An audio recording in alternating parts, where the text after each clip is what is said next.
eu vou contar para vocês a história do livro Uma Questão de Química. Esse livro conta a história da Elizabeth Zott, que viveu na década de 50. Ela queria ser uma química, se dedicou a estudar muito e ser muito inteligente. Mas a sociedade machista da época era empenhada em tentar lhe parar.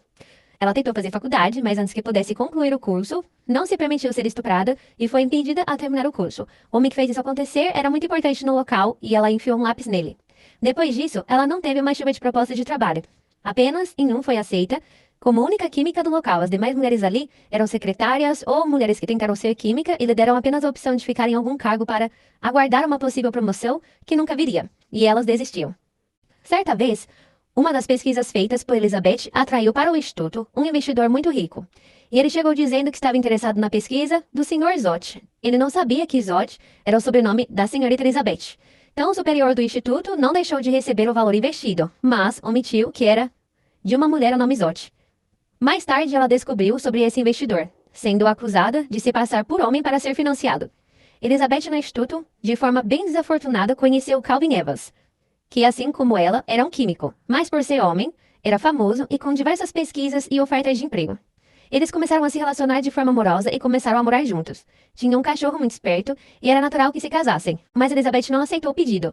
Apesar de se amarem e já estar morando junto, justificou dizendo que se um dia ela chegasse onde queria, sendo uma grande química estudiosa, seria ofuscado pelo nome do futuro esposo, algo que realmente era comum e rotineiro na época. Exemplo disso era que a cada avanço e inovação em seu crescimento profissional no instituto, atribuíam isso ao relacionamento dela com Calvin Evans. Logo, Calvin morreu e deixou Elizabeth sozinha e grávida. O instituto a demitiu por estar grávida e solteira. Como ela não tinha nenhum familiar próximo, não conheceu nenhum familiar dele, então nos primeiros anos teve muito trabalho para criar a filha e sustentar a casa. A sua filha estava crescendo, enquanto isso muito saudável e a cada dia mais esperta, e parecida com sua mãe, sempre desafiando a todos, tentando impor a sua opinião. Anos depois, ela ganhou muito destaque em um programa de televisão que foi contratada. O que o diretor queria era uma mulher bonita e cozinhando em um programa da tarde. Mas o que ela entregou foi muito mais. Ela cozinhava e ensinava de forma química como funcionava tudo na cozinha. Ela uma amada e outra hora odiada pelos telespectadores. Por usar calça, por ser ateia, por incentivar mulheres a remar, por ser mulher. Após esse sucesso do programa, ela fez ainda mais sucesso quando foi entrevistada e teve a sua vida escancarada de forma sensacionalista. E isso a abalou bastante, pois na entrevista foi exposto detalhes até mesmo da vida de sua filha na escola. Distorceram tanto as informações que atingiu todos os públicos, aqueles que estavam odiando e também amando. E isso a deixou muito mal durante dias. Além das coisas que ela disse em entrevista, havia muitas mentiras ali também que inventaram e contaram. Ela apenas, dias depois, decidiu sair do programa, então deixando uma mensagem de encorajamento a todas as mulheres no último episódio. Foi contratada depois por uma funcionária do instituto, ao qual havia sido demitida, e que ela tinha feito amizade há muito tempo. Ela disse que aquele grande investidor da pesquisa de Elizabeth entrou em contato e quis conhecê-la.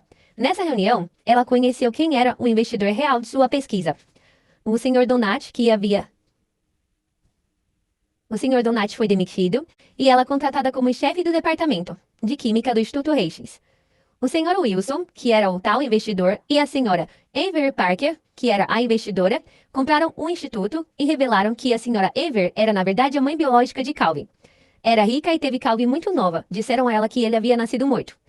Ela explicou os desencontros que teve para conhecer o seu filho e pediu a Elizabeth para ver Madeleine, sua neta.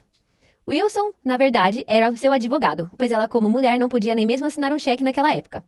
Elas tiveram uma longa conversa onde ela contou mais sobre como conheceu o pai biológico de Calvin e como foi procurar o seu filho, e por fim, Elizabeth convidou que ela voltasse outra vez, mas para se reunir com todos como uma família, quem sabe jantar.